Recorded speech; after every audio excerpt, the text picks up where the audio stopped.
Oyez oyez mes francophones, c'est Ramous et bienvenue aujourd'hui pour une nouvelle vidéo qui sera le crousti final. Depuis plusieurs jours, une énorme polémique a éclaté sur les réseaux sociaux. Cette dernière concerne Carla Moreau, personnage emblématique de l'émission de télé-réalité Les Marseillais. Cette dernière aurait eu recours à la sorcellerie envers certains de ses camarades de télé-réalité afin de les nuire. Des agissements qu'elle a elle-même confirmés en les justifiant avec comme ligne de défense le fait qu'elle aurait été contrainte et forcée par du racket. L'affaire est actuellement entre les mains de la justice et l'enquête est en cours. Maintenant, concentrons-nous plus en détail sur le sombre personnage qui a publié tous ces éléments. J'ai nommé Marc Blatta. Qui est Marc Blatta? Marc Blatta est un ancien candidat de télé-réalité de seconde zone qui a raté sa carrière. Dans ce cas-là, si vous voulez faire les stars, c'est moi la plus grosse star d'Hollywood, je vous le dis.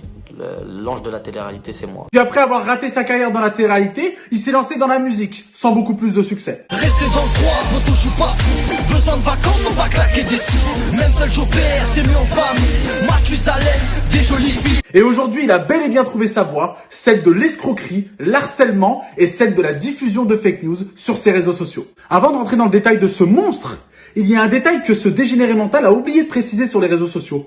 C'est que lui-même a eu recours à la sorcellerie il y a de ça à peine quelques mois. Attendez, c'est le Roquefort qui dit au fromage tu pues. Puisque ça voudrait dire que lui-même il est adepte de ce genre de pratique de sorcellerie. Et qu'il y a quelques mois à peine, sur ses réseaux sociaux, il s'est mis à vendre des pseudo-livres de sorcellerie que vous pouvez trouver à seulement des centaines d'euros sur Internet. Il les a mis à des milliers d'euros et avec des enchères en prime, sans foi ni loi. Je vous laisse regarder.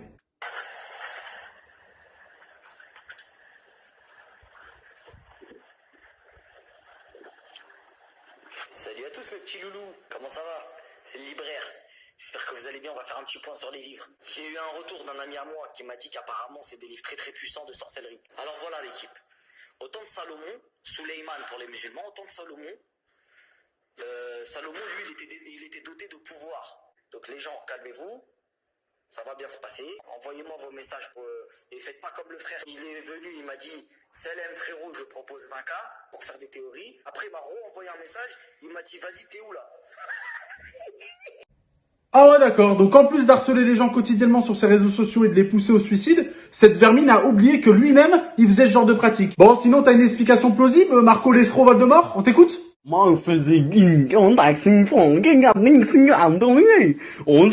Ouais, ok, j'en attendais pas mieux de ta part. Mais en fait, ça se trouve, c'est toi qui es derrière tout ça depuis le début. Enfin bon, passons à la suite. Son seul et unique but depuis le départ est de faire parler de lui à un maximum de personnes pour pouvoir escroquer tout le monde sur son passage. La preuve, depuis la publication de cette polémique, il a enchaîné sur ses réseaux sociaux et sur ses stories Snapchat plus de publications de placements de produits que de preuves factuelles envers cette affaire. On fait que attendre en fait. Wesh, laissez-moi surfer aussi. Laissez-moi, wesh, comment je dois payer le loyer, wesh, laissez-moi surfer un peu, wesh. Le seul intérêt, c'est de surfer, moi, sur les gens. Il y a un buzz à gratter, je le gratte. Mais alors pourquoi certains personnages de télé-réalité n'hésitent pas à le reposter et à lui donner de la visibilité? Parce qu'il fait un gage de pression envers ces derniers en leur disant que si il ne marche pas avec lui, eh bien il publiera des preuves de dossiers contre eux. Regardez. J'ai pas d'amis.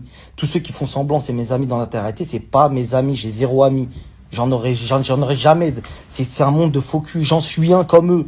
De gens de télé-réalité, je vous le dis, ne vous servez pas de moi. Je vous le dis parce que c'est moi qui me sers de vous. C'est moi qui surfe sur vous. Vous allez jamais surfer sur moi. Parce que moi, j'ai des dossiers sur tout le monde. Et je suis pas, attention, hein, je suis pas propre, je suis pas tout blanc comme neige. C'est bien, il est au moins lucide sur ses agissements. Il y a de ça à peine quelques semaines, Marc Blatta a tenté d'escroquer et de corrompre une pauvre petite banquière en lui demandant de faire un virement de sa banque à elle jusqu'à Dubaï afin de blanchir de l'argent et il lui promettait monts et merveilles comme une villa au bord de la plage à Dubaï. Je pense que tu vois ma vie. J'ai de l'argent, t'inquiète pas. Tu fais ça, changer ta vie. Mais tu n'es pas responsable. On n'est pas censé se connaître. Là, il y a que moi et toi qui nous parlons. Et toi et moi, on n'a pas d'intérêt à... Parce que je veux dire, tu fais ça, dis-moi, on m'a mis une douille. Escroquer, moi je croyais que c'était un tel, patati patata. Ils vont pas te virer. Et même s'ils te virent, j'ai envie de te dire, t'as pris 600 000 euros, tu vas retrouver du travail. Fou d'un travail de banquière, la vérité. Parce que moi, je suis à Dubaï, il peut rien contre moi. Les Françaises ne peuvent pas me toucher. Je t'explique, l'histoire, elle est très très très très simple.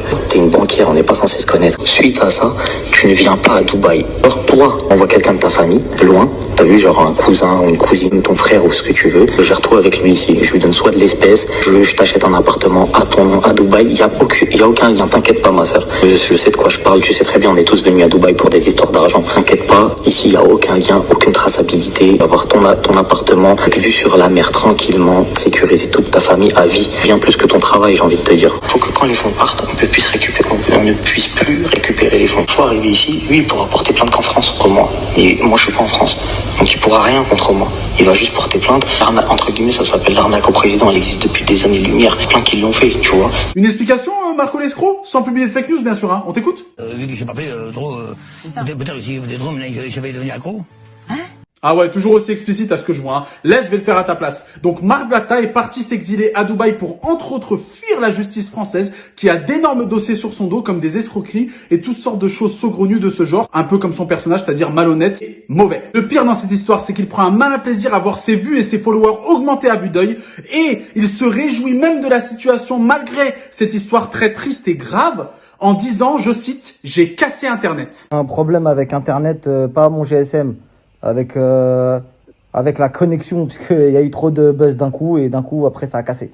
Mais ce n'est pas fini, puisque l'année dernière encore, il avait créé de toutes pièces, avec l'aide de sa conjointe Nadé Blatta, un concours dans lequel il promettait encore une fois des gains extraordinaires pour les participants qui ont par la suite fait une pétition, car ils avaient enfin grillé la supercherie, et lui, il s'est défendu de la manière suivante en disant qu'il n'a forcé personne à participer, et encore plus grave, qu'il n'avait pas à montrer les documents officiels de ce concours, parce que le loto ou la Française des Jeux ne montrait jamais de documents, donc il estimait ne pas avoir à le faire. Argument, mais nous n'avons pas vu les documents pour savoir si c'était officiel ou ce genre de choses.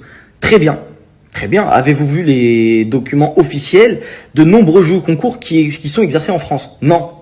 Est-ce que vous avez vu ceux du loto? Non. Est-ce que vous avez vu donc en fait, au bout d'un moment, personne a forcé personne à participer. Le but de cette vidéo, c'est de stopper l'hémorragie pendant qu'il en est encore temps. Parce qu'on aurait pu tous être témoins d'un acte irréversible ou voire pire, d'un suicide. Donc je demande à toutes les personnes qui ont déjà été victimes de ce sombre individu, que ça soit victime d'harcèlement sur les réseaux sociaux, donc les personnalités, les influenceurs ou les personnages de télé-réalité, ou les personnes qui ont été victimes d'escroquerie, de bien vouloir faire en sorte de partager de partout cette vidéo, de bien vouloir unfollow ce personnage des réseaux sociaux et de signaler massivement ces réseaux sociaux pour qu'ils puissent être supprimés immédiatement. Faisons en sorte d'agir comme un seul homme, tous ensemble, pour éradiquer ce fléau des réseaux sociaux. Certes, la curiosité est humaine, mais je pense qu'il y a d'autres sujets qui sont beaucoup plus importants et qui méritent cette exposition. Comme par exemple la situation des Ouïghours actuellement en Chine. Ce peuple est victime d'un génocide et sont torturés, violés et tués par le simple fait qu'ils soient musulmans. Ou encore la crise sanitaire que nous vivons actuellement qui touche de plein fouet tout le monde, mais entre autres les étudiants, les commerçants et les restaurateurs. Une dernière petite chose, je tiens à désamorcer directement parce que je connais le cerveau malade de Marc Blatta qui va tenter de remettre sur le tapis une fake news que j'ai déjà démentie à 2 reprises dans 2 vidéos différentes. La première, que justice soit faite, et la seconde, balance ta sorcière. Fake news que j'ai aussi fait condamner devant le tribunal de grande instance à travers mes 5 procès, dont le dernier très récent dans lequel j'ai obtenu la garde de mes enfants. Donc merci de pas faire la récupération d'un plat erroné et périmé depuis bien longtemps. Merci à tous, je compte sur vous pour prendre 3 petites secondes afin de partager cette vidéo, que l'on puisse ensemble éradiquer cette vermine des réseaux sociaux et que ça n'arrive plus jamais. Merci à tous et à très très vite.